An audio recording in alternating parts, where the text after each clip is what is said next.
एक काम करो, बालू रेत का शिवलिंग बनाओ, उसकी पूजन।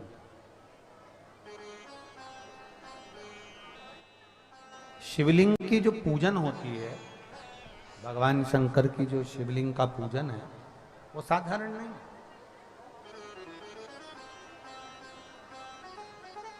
दो गुप्त नवरात्रे होते हैं, थोड़ा ध्यान देंगे।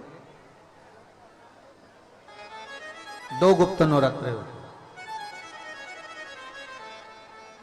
एक गुप्त नवरात्रा यही माघ के महीने में आता है, जो 10 तारीख से चालू हुआ, 18 तारीख तक चलेगा। श्रृंगी ऋषि ने इस गुप्त नवरात्रे का बड़ा वर्णन किया।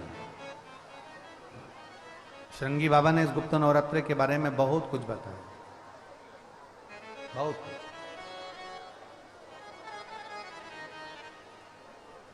श्रृंगी बाबा गुप्त नवरात्रे के लिए कहते हैं कि अगर इस गुप्त नवरात्रे के अंतर्गत 9 लाल फूल,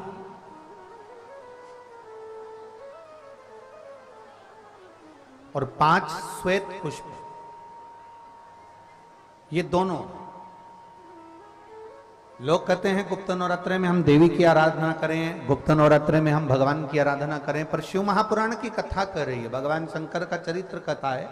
अगर आपने देवी भागवत का स्मरण किया हो, या भगवान शिव की एक पवित्र आनंदमय कथा स्कंद पुराण के काशी खंड में अगर सुनी हो, या उसमें भी नहीं पढ़ पाए हो, तो श्रृंगी ऋषि के चरित्र में आता है। श्रृंगी बाबा ने वर्णन किया है कि किसी भी स्थान पर,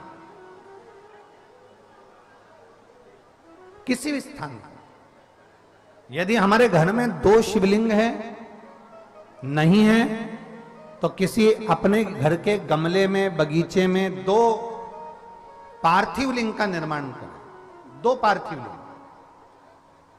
उसमें एक शिव जी का स्मरण करें और एक में माता पार्वती जी का स्मरण। देवादिदेव महादेव के 2 स्वरूप, 2 लिंग प्रकट कर कर, एक पर 9 पुष्प लाल और एक पर श्वेत पुष्प 5 समर्पित करें, बाबा की आराधना करें, घी का दीप लगाएं, पूजन करें, और बाद में उन शिवलिंग को, उन पुष्पों को विसर्जन करें। किसी भी नदी में, तालाब में, बावड़ी में, अगर वहां नहीं विसर्जन कर सकते हैं तो किसी वृक्ष के नीचे उनका विसर्जन कर दें।